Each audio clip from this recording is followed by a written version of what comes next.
Here's a question I get asked more than almost any other in my office. Dr. Emily, is there just one thing I could take that would actually help? And most of the time, my honest answer is, it depends. Your body is too specific for a one-size-fits-all type of answer. But there's one mineral that comes to mind that is a closer yes than almost anything else on the shelf. And it helps you sleep. It helps your muscles let go of tension. It helps your gut move the way, down, out of the way, if it's supposed to. But there's one mineral that comes closer to a yes than almost anything else on the shelf. It helps you sleep. It helps your muscles let go of any tension. It helps your gut move the way it's supposed to. It even plays a quiet, unglamorous role in how your body clears out your morning coffee and your monthly hormones. And that mineral is magnesium. Hi, I'm Dr. Emily Wheeler, and today I want to take you deep into one of the most underappreciated minerals in functional medicine, what it actually does, which form you should be reaching for and when, how I test for it, and a few ways to get more of it in your day that does not involve swallowing another capsule. So let's get into it. I want to tell you about a patient I'll call Allie, okay? Allie is in her mid-40s. She works in sales. She's sharp, funny, runs into coffee. She loves her coffee, okay? 2 cups before 9 a.m. normally is what she does. Most days, a third round lunch. So she's just ranking it in. She'll tell you herself she's always been a coffee person. But over the past year or so, something has shifted. The same 2 cups that she used to wake up with, it's starting to make her feel jittery all the time. Her heart would race a little bit. She'd feel edgy, irritable, like her nervous system was one notch, just too tight all day. And her sleep, which used to be awesome and solid, had turned into waking up at 2 a.m. with her mind spinning. She also mentioned, almost as an afterthought, that her periods had become heavier and more predictable over the last year. She didn't think the two things were really related, and most people wouldn't. When we start digging into her history, a pattern really emerged. A chronic constipation pattern that she had for years, tight shoulders and a jaw that she was just clenching most of the night, so teeth grinding that she was having, a stressful, high-output job. She was a high performer. And coffee, the same coffee she'd been drinking for 20 years, suddenly is not agreeing with her anymore. Allie didn't need a caffeine detox. She needed a mineral her body quietly was running out of. So before we get into Allie's plan, I want to give you a little history because I think it makes magnesium easier to respect. So back in 1618, a farmer in a town called Epsom, England, dug a well for his cows. The cows took 1 sip and refused to drink. The water was bitter, but the farmer noticed something strange. When he washed a scrape, an injury, or a rash, a skin issue with that bitter water, it seemed to heal faster. Word spread, and people started traveling to Epsom, the town of Epsom, just to bathe in and drink from that well. That bitter mineral left behind when the water evaporated is exactly what we now know as Epsom salt, that magnesium sulfate. So the next time you choose to toss a scoop of Epsom salt into a nice warm bath after a long day, you're using the very same mineral that farmer stumbled onto in that well over 400 years ago. The same compound, the same soothing effect on the tight, tired muscles, but just a much prettier package. It would almost be a century later, in 1755, before a chemist named Josh Black figured out that this bitter salt in the water was actually a distinct mineral, magnesium. And it wasn't isolated in its pure metallic form until 1800 by a chemist named Humphrey Davy. So this mineral has a 300-year head start on modern science, and people were using it before they even understand what it was. That tells you something. This is not a trendy new supplement. It's one of the oldest, most well-established minerals in human medicine. We just took a while to fully understand how it works. Isn't that how it always is? So today, we know magnesium is a cofactor in over 300 different enzyme reactions in your body. 300. 100. That's not an exaggeration for effect. That's the actual number researchers use. It's involved in almost everything your body does to make energy, to calm down, to digest, and to repair. And this is where I want to slow down because I get asked about this all the time. Which magnesium should I actually buy? Which is right for my body? And here's the truth. The type of magnesium matters a lot because every supplement deserves a job, and different forms of magnesium are built for different jobs. So let's walk through some of the ones that I use most often in my practice. So let's talk about magnesium glycinate. Sometimes it's labeled bisglycinate, looks like biglycinate, which is just the technical name for the same compound. It's magnesium bound to the amino acid glycine. This is my go-to for sleep, anxiety, muscle relaxation. It's well absorbed. It's gentle on the stomach, and glycine itself has a calming effect on the nervous system. So if someone tells me that they're wired at nighttime, they're tense, they're waking up at 2 with their mind racing, it's usually where I start. Okay. Magnesium malate pairs magnesium with malic acid, which plays a role in how your cells make energy. I tend to reach for this one during the day, especially for patients dealing with muscle soreness, fatigue, or fibromyalgia type symptoms. It's well tolerated and it's less likely to send you running to the bathroom, which we're going to get to. Magnesium threonate is the specialist of the group. It's the form most studied for crossing into the brain across the blood-brain barrier. So I think about it for cognitive support, prevention of Alzheimer's, brain fog, focus, memory concerns. It's also the most expensive, and it delivers less elemental magnesium per capsule than the others. So it's rarely my only source, as I recommend. I think of it as an addition, little adjunct support, not like total foundation for magnesium. Magnesium citrate is a reasonable, well-absorbed option, but it has natural laxative effect. Which brings me to magnesium oxide. This one is cheap, it's poorly absorbed. Your body only takes up a small fraction of it. Most of what you swallow stays in your gut and pulls water in with it. When you pull water into your gut with the magnesium, guess what happens? The downside is to move things out of the body. It's built for that job. Okay, it's exactly built for the constipation piece. But here's the thing about constipation. If that's your main concern, magnesium oxide or citrate are often more effective than glycinate, not despite being poorly absorbed, but because of it. The magnesium that doesn't get absorbed stays in the colon, and it draws water in and just helps things move out. So the question I ask every patient isn't which magnesium is the best, it's what job do I need that magnesium to do for you?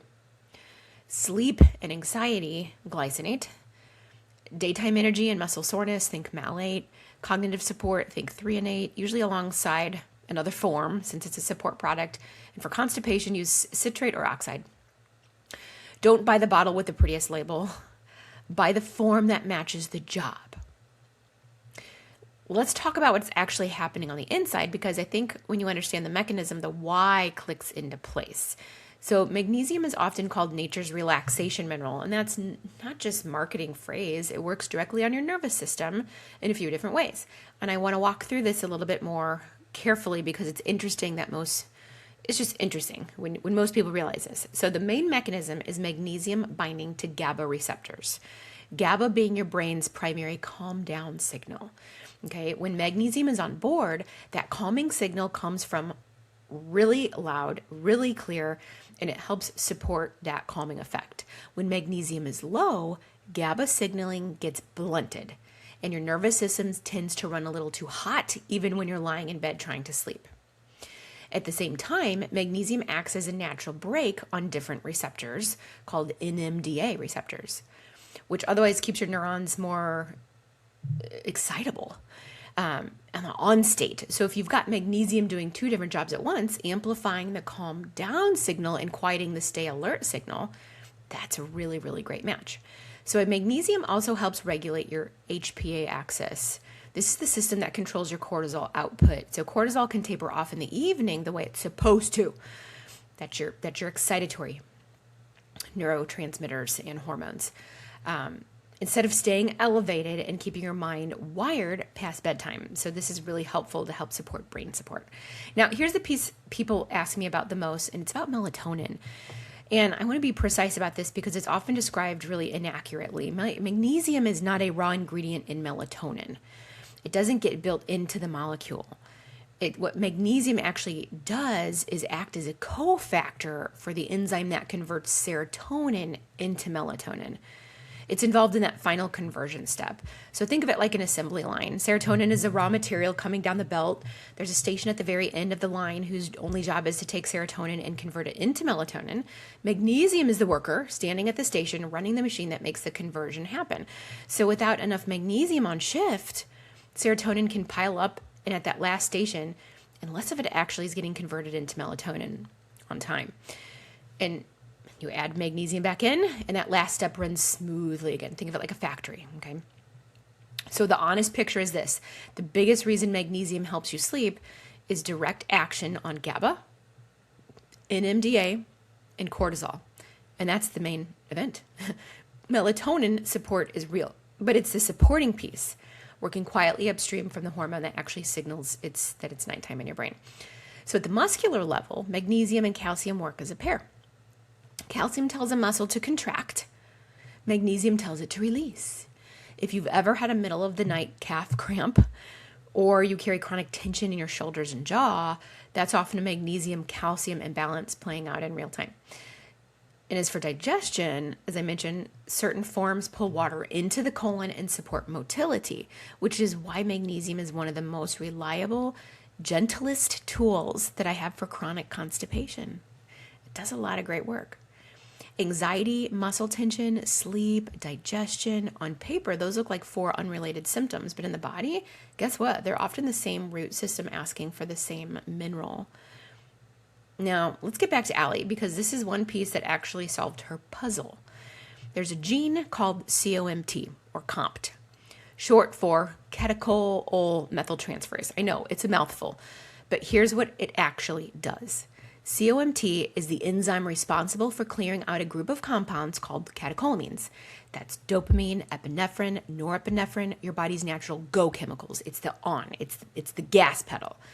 It's the same enzyme system that clears caffeine's downstream effects on your nervous system. And here's the detail almost nobody tells women. That exact enzyme is also responsible for clearing certain estrogen metabolites out of the body. One enzyme, 2 jobs: clearing your stress chemistry and clearing your estrogens. Some people run what's called a fast COMT or a fast COMT. They clear those compounds very quickly and they need more stimulation to actually feel alert. Others run really slow and the coffee that used to feel fine suddenly feels like too much. It's staying in your system too long. And estrogen that used to clear efficiently starts to feel like it's lingering a little bit longer than it should, which can show up as heavier, less predictable cycles. But here's the connection I really want you to hear. COMT cannot do its job without magnesium. Magnesium is required. It's required. It's a cofactor for this enzyme to actually function. Without enough of it, even someone with genetically fast clearance start to lose efficiency. And the 2 biggest depleters of magnesium in a typical week, guess it. Guess what it is? Caffeine and chronic stress. The very inputs that COMT is trying to help you clear. It's a bit of a trap. The coffee that's draining your magnesium is also the exact thing your magnesium-dependent enzyme is supposed to be clearing. For Allie, this reframed everything. Her jitters after coffee wasn't a sign she needed to quit caffeine forever, but maybe back down. It was a sign that her clearance system was running low on the mineral that she needed to keep it up. We started her on magnesium glycinate in the evening for sleep and nervous system support, and we kept the coffee because she just didn't want to depart with it. But we supported it a little bit more. So within about 3 weeks, she told me like the 2 a.m. wake-ups mostly stopped. Her heart didn't race after her morning coffee anymore. And 2 cycles later, her periods had started to regulate better. The same coffee, the same stress, different mineral status. And that's the whole story. So I want to touch on one more mechanism briefly because it surprises people every time. Magnesium plays a direct role in how your cells respond to insulin. It's required for insulin to properly bind to its receptor and let glucose into your cells. We're talking about blood sugar regulation here.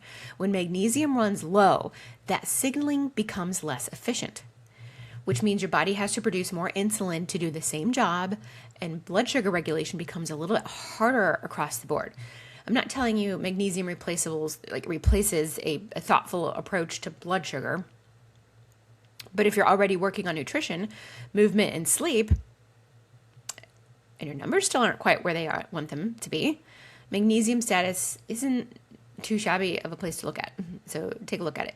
It's a quiet variable that's very easy to overlook. And here's what I need to give you an important information, because most standard lab work on magnesium is genuine. Here's where I need to give you an important caveat, because most standard lab work on magnesium is genuinely confusing.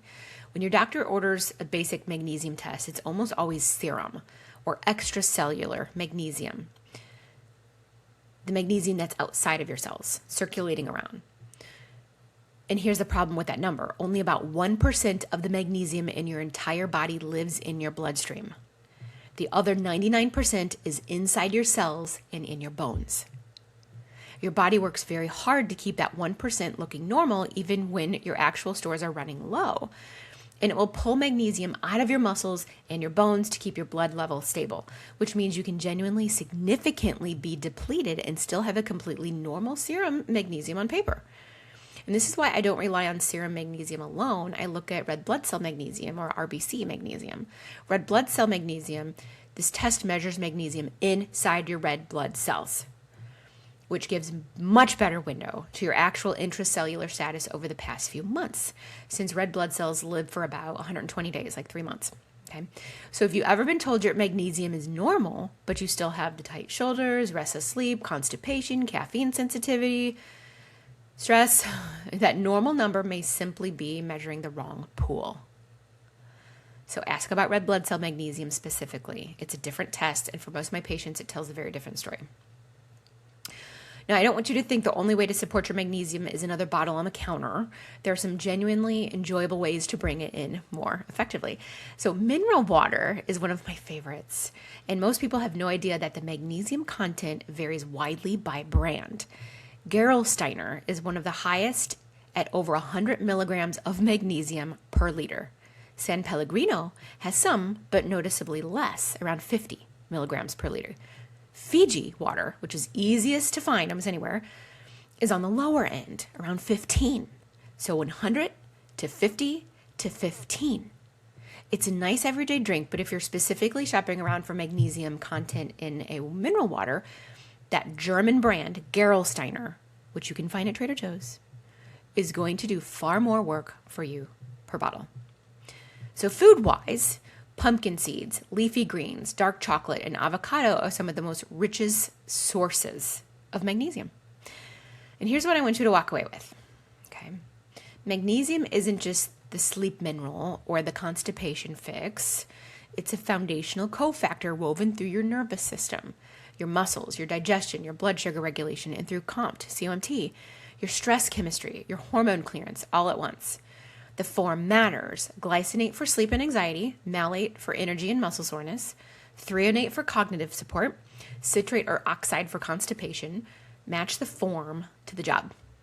The testing matters. A normal serum magnesium doesn't rule out a real deficiency if you want the real picture. Ask about red blood cell magnesium. And you don't have to get all of it from a capsule. Get a glass of water. Go get some mineral water. A glass of the right type of the water or a handful of pumpkin seeds can all move the needle a little bit. So thanks for spending this time with me today. Until next time, I'm Dr. Emily Wheeler. And remember, your body is talking. Let's keep listening. If this episode connected some dots for you, the supplement audit, part of my 3-part free podcast series, is a great next step for looking at your own cabinet with fresh eyes. See ya.